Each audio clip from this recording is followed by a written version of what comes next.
강사는 증시 각도기. 안녕하세요. 증시나 집안 지원입니다. 네, 안녕하십니까. 각도기 박선哲입니다. 네, 오늘은 좀 신기한 날이야. 한쪽 시장은 세고 한쪽 시장 많이 죽었어. 그러게요. 네. 코스피가 0.7% 올랐는데 코스닥은 1.6%나 하락을 했습니다. 그러니까요. 그리고 외국인의 매매가 굉장히 극단적인 차이가 있었고 중국하고의 차이도 오늘 엄청나게 벌어진 게 좀 특징적인 부분 아닌가 싶습니다. 뭐 항생은 거의 3% 올라가고 있고 상해도 한 1.2% 정도 이렇게 올라가고 있어요. 아니 난리 났습니다. 중국 시장 지금. 네, 중국 시장으로 지금 온 동네 돈들이 다 미국에서 빠져나가서 다 쏠리고 있는 것 같아요. 네. 네, 오늘 뭐 코스피에서는 사실 대형주 중에 뭐 철강 쪽 그리고 은행주, 증권주들이 오늘은 좀 강했고요. 네. 그리고 증권 상위 시총 상위에서도 오늘 반도체가 소부장은 안 좋았는데 뭐 네. 삼성전자이닉스는 잘 버텼어요. 네. 네, 그래서 코스피는 상대적으로 양호했던 것 같고요. 코스닥은 뭐 바이오도 그렇고 2차전지가 특히 약세를 보였습니다. 그 중에서 금양이라는 회사가 오늘 하루에만 26% 빠졌기 때문에 뭐 코스닥 하락에 좀 투심 악화에도 좀 영향을 줬던 것 같습니다. 스캔들이 터지기 시작하는 거죠. 네. 네. 결국 이렇게 되네요. 네. 네. 오늘 금속 섹터가 제일 많이 올랐습니다. 철강주들이 오늘 또 급등을 또 연이어서 이어가고 있고요.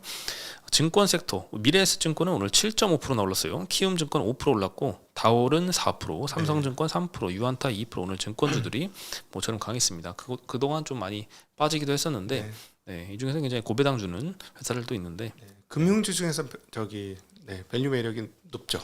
금융주 쪽에서는 증권 업종이. 네. 그리고 IT 서비스에서 LG CNS가 7%대 상승했습니다. LG CNS는 상장할 때 고평가 논란 때문에 뭐 팔 기회도 잘 안 주고 IPO 이후에 계속 빠졌는데 오늘은 좀 상승했고요. 그리고 네이버 카카오가 5%대 4%대씩 상승을 했습니다. 오늘 미래에셋증권에서 리포트가 나왔는데 저는 상당히 좀 재밌게 읽었거든요. 네. 그리고 이제 음식료 섹터에서는 농심이 10% 올랐습니다. 여기가 원래 이런 회사가 아닌데 드디어 진짜 오랜만에 몇 년 만에 가격 인상을 결정을 해서 오늘 또 급등을 이어갔습니다. 오뚜기 4%, 삼양식품 4%, 제일제당 6%, 사조대림 5%, 오리온 4% 전반적으로 음식료 섹터가 다 같이 상승을 했고요.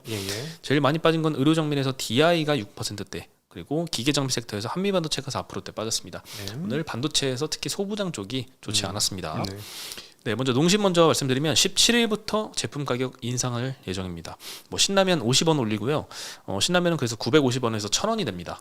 네, 얼마 안 되는 것 같지만 퍼센트로는 5.2%라서 음식료 섹터에서는 대표적으로 매출이 이렇게 올라가면 영업 레버리지 효과가 굉장히 좋거든요. 그래서 제품 가격 5% 올렸는데 영업이익은 막 10% 이상 올라가고 뭐 이런 효과를 기대할 수가 있을 것 같습니다. 뭐 새우깡은 한 100원 올렸고요. 라면이나 뭐 스낵 브랜드 56개 중에 17개를 평균 추고가 7.2% 인상을 했습니다. 네. 음식료 섹터한테는 이 가격 인상만큼 좋은 게 없는 것 같아요. 오늘 가서 사면 아직 안 오른 거죠? 그렇죠. 17일부터 출고가 인상이니까. 그리고 이제 출고가라서 이제 실제 소비자들이 사는 가격은 조금 뒤늦게 반영되지 않을까 싶어요. 우리 각도기 TV 보시는 분들 중에 좋아하시는 분은 가서 사놓으시면 되겠네요. 뭐 얼마나 이게 남겠어요. 한 푼 10원이라도 아껴. 50원 차익 거래. 근데 사실은 제일 좋은 건 안 먹으면 더 좋습니다. 이거는 뭐 한국 사람 같으면 요즘에 건강에도 뭐 당뇨에도 안 좋고 안 먹으면 뭐 건강에도 좋고 돈도 굳고. 그렇죠. 이거는 뭐 50원 아끼는 것보다도 이게 내가 조금 이거 정보를 이용해서 조금이라도 싸게 샀다는 그 기분 좋음 있잖아요. 그 기분 좋음의 가치가 뭐 50원 이상은 할 것 같습니다. 맞습니다. 네, 그 농심에서 밝히기로는 소비자 물가 영향을 생각해서 인상 압박을 그동안은 잘 견뎌왔었는데 원재료비랑 환율이 올라서 가격 조정이 좀 절실한 상황이었다. 지난 22년, 23년에 가격 인상할 때도 똑같은 이야기를 언급을 했습니다. 항상 음식료 섹터들은 가격을 인상하고 싶은데 이 정부의 눈치 그리고 이제 일반 이제 서민 물가에 악영향을 준다는 이런 것 때문에 항상 이렇게 눈치를 보면서 변명을 좀 이렇게 하더라고요. 다른 회사들은 그냥 제품 가격 올리는데 여기는 항상 변명을 하면서 올리는 것 같아요. 필수제라는 느낌 있잖아요. 마치 쌀값 올리는 느낌 그런 느낌이 좀 있는 거라 그런 것 같습니다. 네, 대표적인 이제 서민식품으로 좀 분류가 되기 때문에 그러는 것 같습니다. 농심은 22년, 23년에 제품 가격을 인상을 했었는데 그때는 어쩔 수가 없었어요. 러시아 우크라이나 전쟁 때문에 원재료 가격이 엄청나게 올랐잖아요. 특히 이제 원재료가 되는 이제 밀가루 가격이 급등하면서 제품 가격이 올랐는데 그 이후에 밀가루 가격이 다 빠졌는데 왜 가격은 안 내리냐는 논란이 굉장히 많았었습니다. 네. 여기에 농심이 가격을 인하했었습니다. 그게 23년도 7월달 정도에 인하를 했었는데 이번 인상은 그때 다시 인하하기 전으로 되돌리는 정도 수준의 인상입니다. 그래서 보통 과거에도 22년, 23년 가격 인상 때도 그랬듯이 농심이 선두로 제품 가격 인상하면 뒤따라서 삼양식품, 오뚜기가 따라서 인상을 하는 구조가 됐었거든요. 그래서 이번에도 그렇게 되지 않을까라고 예상을 해봅니다. 그리고 삼양식품은 음악 페스티벌 코첼라 벨리 뮤직 앤 아츠 페스티벌이라는 데와 이제 파트너십을 체결했다고 합니다. 되게 유명한데요. 코첼라는 굉장히 유명하잖아요. 엄청 유명해요. 네. 캘리포니아에서 4월 11일부터 20일까지 열리는데 여기서 불닭 부스를 조성해서 한다네요. 아티스트나 인플루언서들 초대해가지고 라운지 방문해서 이제 홍보 효과도 좀 같이 거둘 것 같습니다. 예전에도 이런 행사 하면서 BTS 연계해서 많이 홍보했었던 것 같은데 계속 잘 이어가고 있습니다. 그리고 오늘 카카오와 네이버가 좀 상승을 했고 그 숲이라고 하죠. SOOP 옛날에 아프리카 TV가 급락을 했습니다. 전부 다 미래에셋에서 커버하는 이제 팀 리포트를 좀 내셨는데요. 일단 카카오 같은 경우에는 51,000원에서 54,000원으로 목표가를 상향을 시켰습니다. 글로벌 AI 업체와 좀 협업이 예상이 된다라는 의견인데요. 챗GPT 같은 이제 글로벌 AI 모델 업체들은 침투율을 향상시키기 위해서 로컬 메신저들과 파트너십을 체결할 가능성이 높다라고 전망을 했습니다. 채팅방 안으로 챗 GPT 기능이 들어가거나 여러 AI 어플리케이션들이 새로운 탭에 입점하는 것도 좀 가능할 거다라고 보고 있고요. 이런 AI 서비스에서 구독 매출이 발생하면 GPT 혼자 먹는 게 아니라 카카오와 나눠야겠죠. 그리고 신규 탭에서 광고 매출이 발생하면 마찬가지로 카카오도 AI 업체와 나누면서 이렇게 서로 상생하는 시너지를 기대해 볼 수 있다. 이런 의견이 주셨습니다. 그리고 카카오하고 오픈 AI하고 같이 지금 AI 에이전트를 공동 개발 중이거든요. 요게 도입되면 본격적인 효과는 26년부터 발생할 걸로 같은데 26년 이후부터는 카카오톡에 소비자들이 체류하는 시간이 28년까지 연 5% 이상씩 계속 증대가 될 것이다. 그래서 톡비즈 광고 매출액도 성장이 조금 둔화됐었는데 15% 연간 성장할 수 있을 거다라고 전망을 했습니다. 그래서 오늘 4.6% 올랐고요. 네이버 같은 경우에는 3월 12일 날 신규 커머스 앱이 나옵니다. 요거는 기존하고 좀 달라지는데 최근의 트렌드를 잘 반영한 앱일 걸로 아마 기대가 돼요. 미래셋에서 목표가를 29만 원에서 31만 원으로 상향을 시켰는데 일단 신규 커머스 앱에는 AI 기반의 상품 추천 기능이 들어가서 좀 고도화될 예정으로 보입니다. 이 AI 기반 상품 추천 기능이 들어간 게 큰 건가 싶긴 한데 큰 거다라고 이야기를 하고 있습니다. 일단 최근에 이 숏폼 인스타에서 릴스나 유튜브에서 쇼츠 이런 거 굉장히 많이 보잖아요. 이런 것들의 특징을 보면은 내가 그 컨텐츠를 보고 싶어서 선택한 게 아니라 AI가 자동적으로 뽑아줘서 나한테 강제로 보게 만든 거잖아요. 그리고 이게 상당히 사람들이 많이 찾고 하다 보니까 도파민에 절여졌다는 거예요. 내가 직접 선택하는 수고를 들이기 싫고 이제 나에게 직접 추천해 주는 거에 익숙해졌는데 쇼핑 시장에서도 이런 트렌드가 좀 퍼질 것이다. 그래서 쇼핑도 지금까지는 내가 필요한 물건 검색하고 가격 비교해서 여러 제품 비교하고 다른 쇼핑몰도 보고 하고 리뷰도 찾아보고 하면서 구매 결정까지 이어졌는데 이 일련의 과정들을 이제 소비자들이 귀찮게 여기기 시작했다. 왜? 쇼폼 콘텐츠에서 도파민에 절여졌기 때문에 라고 그래요? 분석을 했습니다. 그러세요? 저는 개인적으로 체감은 잘 모르겠어요. 쇼폼 하면은 그냥 생각 없이 시간이 가곤 하는데 그렇다고 해서 저는 원래 이렇게 쇼핑을 많이 하진 않아서 이 쇼핑하는 일련의 과정이 예전보다 훨씬 더 귀찮게 느껴지고 이런 것들은 아직 체감하진 않은 것 같은데 어쨌든 이번 그 신규 앱에 대한 기대감을 이런 접근 방식으로 좀 접근을 했던 거는 굉장히 좀 신선했던 것 같습니다. 그래서 실제로 이게 어떻게 나타나고 있냐면요. 쿠팡 같은 이 국내 커머스 앱의 평균 체류하는 시간이 5년 만에 절반 이하로 감소를 했다고 합니다. 그러니까 확실히 그 오랫동안 이 쇼핑 앱에 머물지 않는다는 거죠. 옛날에 비해서 절반도 안 머문다는 거죠. 그게 그 원인이 이 쇼폼 콘텐츠다라고 지금 리포트는 보고 있는 겁니다. 그래요? 유튜브 아니고? 우리 보느라고 쇼핑할 시간 없는 거 아니에요? 유튜브도 보는데 유튜브에서도 쇼츠를 굉장히 많이 보잖아요. 유튜브만 해도 엄청나게 숏화된 거잖아요. 예전에 드라마 1시간 동안 볼 거를 한 화에 유튜브는 20분 만에 요약해 주는데 저는 솔직히 그 20분짜리가 더 재밌거든요. 재밌는 거 뽑으니까 엑기스만. 그러니까요.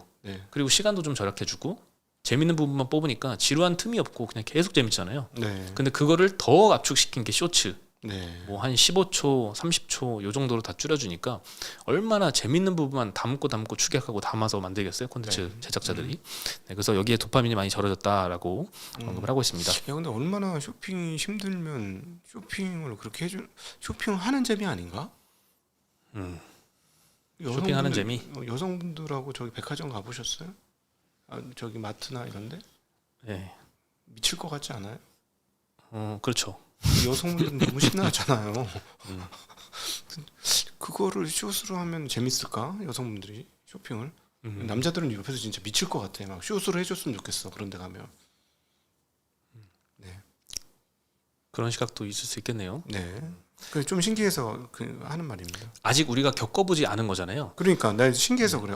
그런가? 저도 네. 뭐 이게 어떤 형태의 앱으로 나올지는 저도 안 찾아봐서 모르겠는데 네. 뭐 지금까지 광고로 AI 기반으로 내가 한번 뭐 네이버에 검색했던 게 쿠팡 광고로 막 뜨고 뜨죠. 이런 것도 물론 AI 기반의 추천이긴 한데 네. 과연 이제 네이버에서는 아마 훨씬 더 좀 고도화돼서 추천을 해주는 기능이 좀 있지 않을까. 예. 네, 거기에 대한 기대감이 좀 시장에서 커지는 것 같습니다.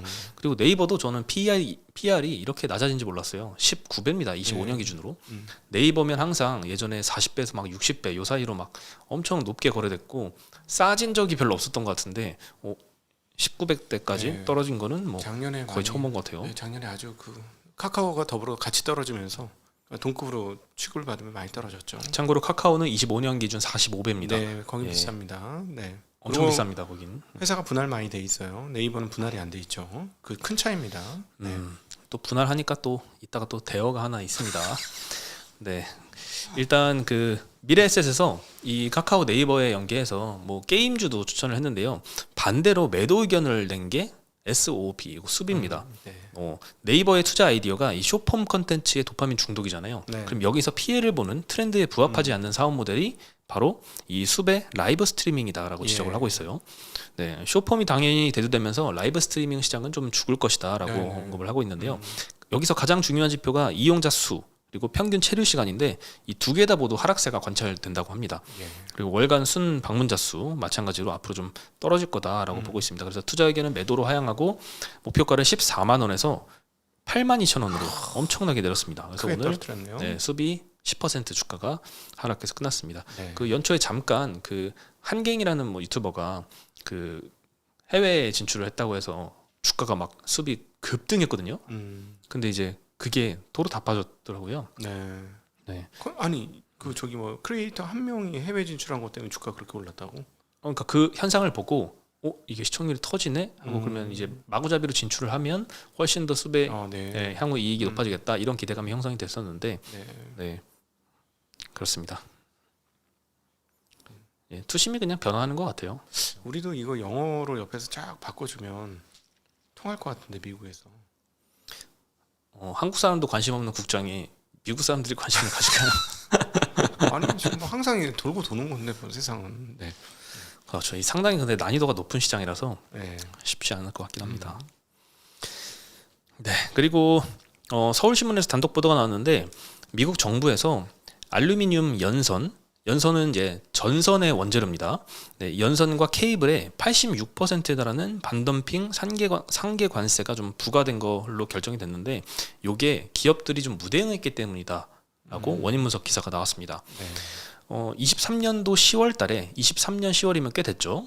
이때 미국 상무부가 알루미늄 전선 수출량이 급증했던 한국 시장, 베트남 시장, 캄보디아 시장 여기서 이쪽을 통해서 중국 제품들이 우회 수출되는 거 아니냐 이런 의구심이 들어서 조사에 착수를 했었고 한국의 한 11개 전선업체에다가 국제우편을 발송을 했습니다. 네. 그래서 24년도 1월 3일까지 6개 문항에 대해서 답변서 제출을 요구했고요. 우리한테만 한 건 아니고 뭐 캄보디아 업체, 베트남 업체에도 했습니다. 근데 그 두 캄보디아, 베트남 업체들은 대응을 잘 했어요. 답변서를 제출했고 한 6개 정도의 문항의 답변만 간단하게 하면 되는 거라고 해요. 그래서 대출을 해서 거기는 관세를 안 맞았는데 네. 우리 업체들은 대부분 전선 업체들이 국제우편을 뒤늦게 확인을 했다고 하네요. 그리고 전선 1위인 LS전선은 아예 대응하지를 않았다라고 하고 뒤늦게 이제 관세 부과가 예비 판정 결정이 난 다음에 했는데 역시나 물려주진 않았다고 합니다. 그래서 뭐 LS전선, 가온전선 자회사죠. 그리고 대원전선 그리고 다른 비상장사 이렇게 전선업체들이 반덤핑 53%, 상계 관세 33%, 합산해서 86% 정도의 관세 부과 대상으로 최종 지정됐다. 이런 단독 기사가 났습니다. 네네. 또 좀 제대로 대응을 했으면 좀 다른 결과가 있었을 것 같은데 그리고 또 하나 충격적인 소식은 어저께 인터배터리 2025 행사가 있었잖아요. 예. 여기서 LS그룹 회장이 중복 상장은 성장을 위해서 불가피하다라는 언급을 해서 좀 논란이 됐습니다. LS그룹이 지금 엄청나게 그 계열사들이 많이 상장이 돼 있잖아요. 엄청나죠. 여기도 L 관련이네. 네, 뭐 LS LS 지주사, LS 일렉, LS 가온전선도 있고 LS 마린솔루션, LS 에코에너지 뭐 엄청나게 많고 네. 올해 또 한 3개 정도 추가로 또 상장을 또 네. 하려고 하고 있는데 징글징글하네. 네, LS 일렉트릭 자회사 뭐 KOC 전기, 에식스 솔루션즈, LS 이링크 뭐 여러 가지 많습니다. 네, 근데 이런 중복 상장이 논란이 되는 거에 대해서 이 회장이 중복 상장이 왜 자꾸 이슈가 되는지 모르겠다. 예전에는 문제가 안 됐는데 자금 조달하려면 방법이 좀 제한적이지 않느냐. 어쩔 수 없는 선택이다. 그리고 중복 상장이 문제라고 생각하면 상장 이후에 그 주식을 안 사면 되지 않느냐 이렇게 반문을 하기도 했다고 해서 상당히 좀 충격을 많이 받았습니다. 이 정도군요. 한국 기업인들의 정신머리가. 예, 저도 이 정도까지 주식을 우리한테 팔면서 아프터 서비스를 안 해줄 건데 그 얘기잖아. 아프터 서비스 안 해줄 건데 물건을 사. 대신에 물건을 안 사면 될 거야. 근데 팔아놓고 물건을 안 살 거야. 이렇게 하면 어떻게 하냐고. 아 정말 아니, 여러분 이런 주식 좀 사지 마세요. 진짜 정신머리가 미쳤는데 아주. 이게 약간 이걸 당연하다고 지금 생각을 하는 거잖아요. 그러니까 이러니까 우리가 상법 개정하자는 거지. 예, 너무 이제 호의가 계속돼서 이걸 권리로 착각을 하는 게 그렇지. 아닌가. 이거 미국에서 이딴 얘기 해봐 그냥 감옥 가 진짜. 감옥은 아니지만 미국에서 감옥 가 진짜 이 정도면. 애초에 불가능한 일이니까. 예. 그렇죠. 이거는 근데 사실 투자자들의 시각에서는 너무나 맞지 않는 수준의 이야기라서 굉장히 놀랐습니다. 마치 뭐 사석에서 했던 이야기가 밝혀진 게 아니라 인터뷰에서 이렇게 이야기를 했다고 하니까 네. 얼마나 이거에 대한 문제의식을 안 느끼면 그렇게 공개적으로 이런 발언들을 이렇게 하는지 참 많은 투자자들이 놀라서 오늘 전력기기주들이 좀 다 같이 빠지는데 좀 LS그룹이 일조를 했고 네. LS그룹이 특히나 훨씬 더 많이 빠졌습니다. 네. 오늘 LS 일렉트릭이 12% 하락했고요. 네. LS 지주사가 10% 하락을 했습니다. 네. 다른 뭐 효성중공업, 일진전기 이런 데 3-4%씩 이렇게 빠졌는데 현대일렉트릭은 뭐 안 빠졌고요. 그래서 굉장히 좀 특히 많이 빠진 걸 보니까 이런 발언들로 보아 이 사실 정성 평가의 영역이잖아요. 이 회사가 돈을 잘 벌고 앞으로 사업성이 어떻고 비전이 어떻고 하는 다른 재무제표상에 나타나지 않는 정성적인 문제에 대해서 네. 상당히 좀 중요하게 생각하는구나 라는 생각도 들고 돈은 내가 땡기는 건데 니들이 뭐라고 지랄이야 라는 소리 아니겠어 이게. 그 얘기잖아. 사실 그 거래소가 문제지 이거는. 이런 걸 안 막아주면. 그렇죠. 이게 아직 불법으로 규정되지 않았으니 우리가 좀 도덕성에 의지를 할 수밖에 없고 그래서 이런 부분에 대해서 우리가 고소할 수는 없잖아요. 이게 합법이니까. 그래서 이게 빨리 좀 개정이 될 필요가 있을 것 같습니다. 야 원래는 저거 LS 주주들이 여기에다 뭐라고 하면 됩니다. 우리는 상법 그러니까 이 상업적인 헌법이라고 볼 수 있는 상법에 이사의 주주 충실 의무가 없기 때문에 판례가 단 한 번도 없었어요. 판례가 단 한 번도 없어서 이거 주주들한테 불리해라고 소송을 해도 헌법에 법이 없기 때문에 문제가 되는 거죠. 이게 그러니까 그냥 통과가 되는 거죠. 그냥 통과가 되는 거야. 그리고 아무런 처벌도 받지 않아. 그러니까 이렇게 버젓이 야 불법 아닌데 왜들 난리야. 식당에서 막 밥 앞에 놓고 담배 피는데 야 금연 표시 없는데 왜들 그래 뭐 이러는 거고 물건 훔쳤는데 야 이거 절도죄 아닌데 왜들 그래 이거하고 똑같은 얘기네요. 그렇죠. 사실 뭐 중복 상장을 이렇게 막 시키면 대주주 입장에서는 굉장히 뭐 나중에 절세도 상속세도 아낄 수 있고 지배력은 더 높아질 수 있고 네. 굉장히 좋고 자금 조달도 쉽게 할 수 있고 H모 회사에서도 봤잖아요. 부자 되는 거 쪼개가지고. 네. 네. 난 정말 안타깝습니다. 이거는 뭐 제도가 개선 빨리 돼야 될 그럼요. 문제일 것 같습니다. 이것과 관련해서 주말에 저희가 민주당 이소영 의원 상법 개정을 강력하게 주장하셨던 분을 모시고 하는 대담이 있는데 여러분 좀 많이 봐주세요. 일단 무조건 봐주세요. 이게 사람들이 관심이 있다라고 사람들이 느껴야 이 문화가 바뀌고 이런 짓을 못하는 거예요. 사람들이 이렇게 나 진짜 기가 차네 진짜. 인터뷰에서 진짜 이렇게 얘기했어? 네. 이거 아니야 이거? 너무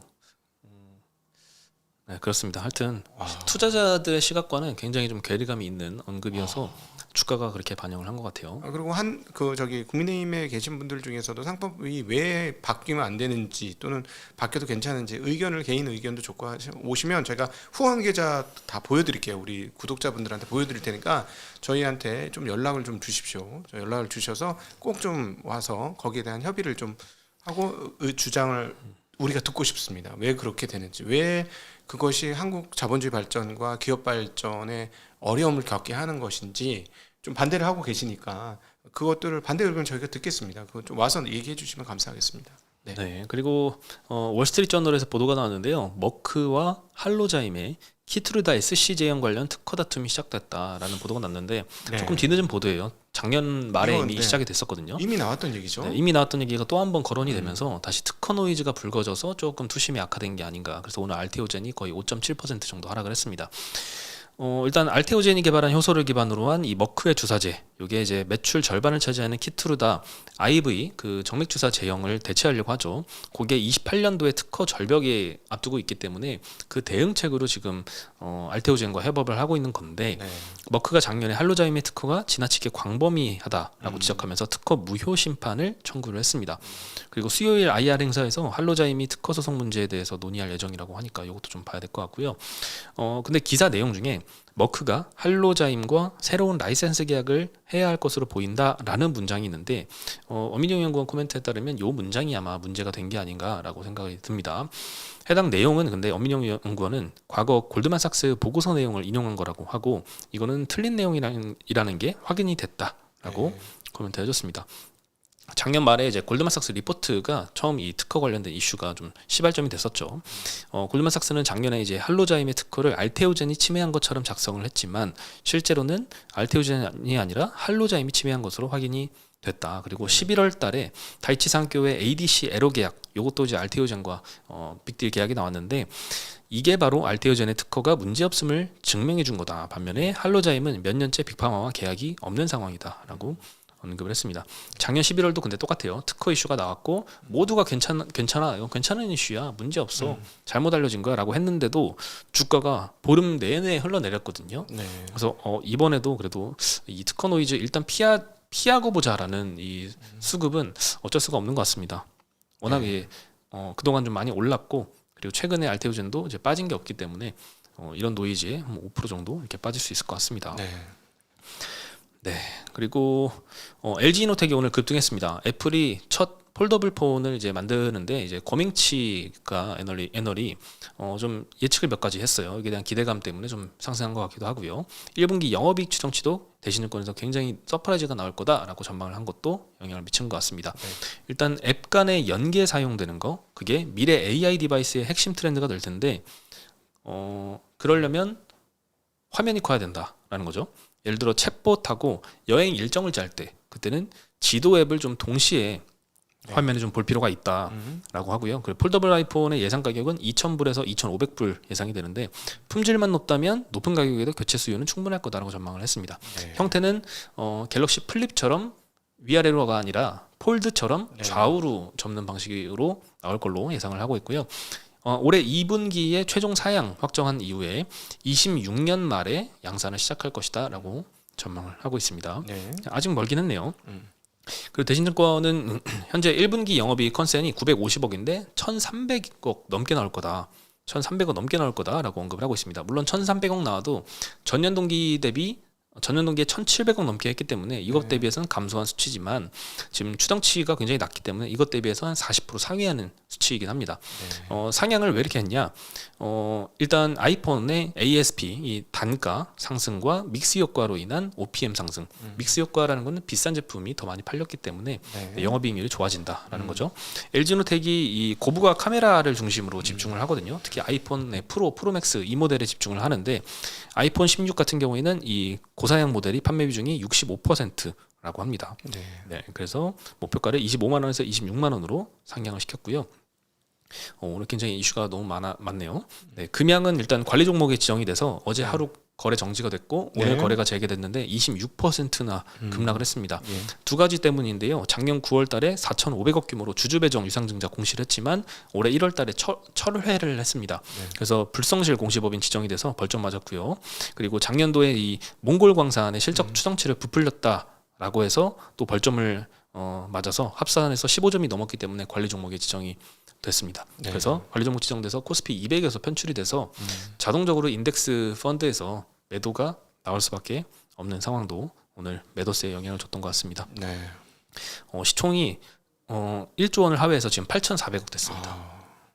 앞으로 아직도 떨을 공간이 많네요. 네, 23년 7월 달에 19만 원을 고점으로 찍었었는데 네. 지금 13,000원이니까 90% 넘게 하락을 한 상태입니다. 아직도 비싸죠. 많이.